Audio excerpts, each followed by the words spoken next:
वैसा कुछ नहीं, मस्ती भी बोलो ना तुमको।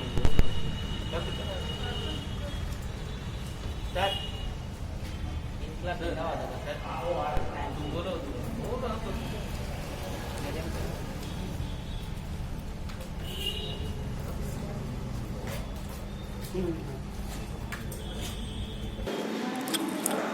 अपना नाम बताइएगा।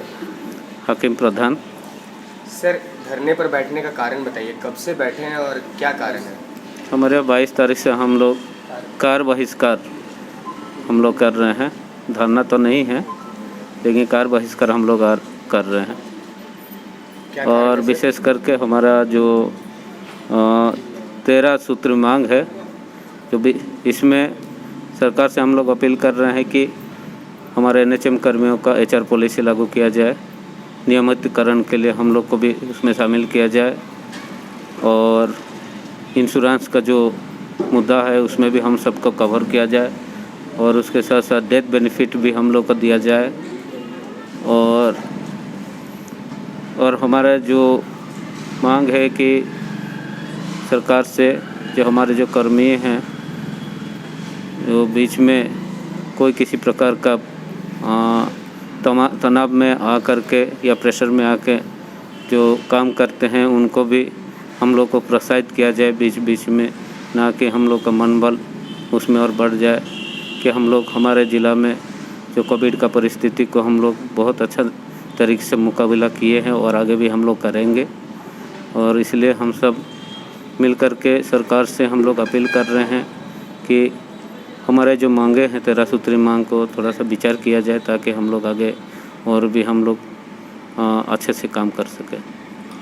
आप बताइएगा, ये जितने भी 13 सूत्री मांगे हैं आप लोगों की, जी ये मांगे आपने अस्पताल प्रबंधन के सामने रखी? जी सर, सारे सबसे पहले हम लोगों ने सिविल सर्जन सर को ज्ञापन दिए हैं, उसके बाद डीसी सर को भी दिए हैं, स्वास्थ्य मंत्री साहब को भी हमने दे दिए हैं, और जिला के जितने भी विधायक हैं पूर्वी सिंहभूम के विभिन्न क्षेत्रों के सबको हमने जा कर ज्ञापन दे रहे हैं हमारे टीम।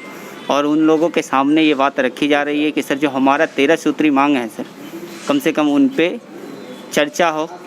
और बातें रह गई सर, जो योजनाबद्ध तरीके से लोगों को पूरे झारखंड में कहीं ना कहीं बर्खास्त कर दिए जा रहे हैं। कोविड जैसे पीरियड में हम लोगों ने एक सिपाही की तरह काम किए हैं, और वो करने के बावजूद हमारे जो पदाधिकारी होते हैं उनकी गुस्सा झेलना, वो भी हम लोगों ने झेला। उसके बावजूद भी अगर आप उन्हें योजनाबद्ध तरीके से हटा दिए जाते हैं, तो जाहिर सी बात है कि आप 35 या 40 के एज में आप किन्हीं को डिसमिस करते हैं, बाद बाकी हमारे पास कोई ऑप्शन नहीं बच जाता है कि हम कहाँ जाएं, फैमिली कहाँ जाएगी, बैकफुट पे आ जाएगी।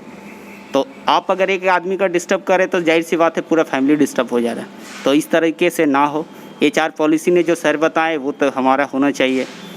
फिर हमारे पीएफ और जीपीएफ है, ये सारे कटे, ताकि हमारे जो हम लोग कर रहे हैं 60 साल के बाद हम लोगों का एक दिखे कि हाँ, हम लोगों ने जिनका सेवा दिया है उनकी लाभ है, वो हमारा ही पैसा है, गवर्नमेंट को काटना चाहिए।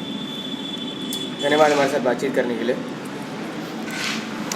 ये माहौल जो आप यहाँ पर देख रहे हैं, ये देखिए, अभी कुछ दिन पहले तक ये यहाँ पर काला बिल्ला लगा कर बैठे थे। आज इन्होंने काला बिल्ला तो नहीं लगाया हुआ है, लेकिन जो मांगे इन्होंने रखी है वो ये कह रहे हैं कि ये मांगे इन्होंने अस्पताल प्रबंधन के सामने भी रख दी हैं। अगर आपकी मांगों पर कोई भी सुनवाई नहीं होती है तो अगला कदम क्या होगा? अगला कदम अभी तक हम लोग ये है कि पेन डाउन स्ट्राइक कर रहे हैं, कार्य बहिष्कार। उसके बाद अगर नहीं होती तो फिर उग्र हम लोग करेंगे। जैसा हमारे स्टेट से जो संगठन है वो उनकी जो निर्णय होगी उस पर हम लोग काम करेंगे।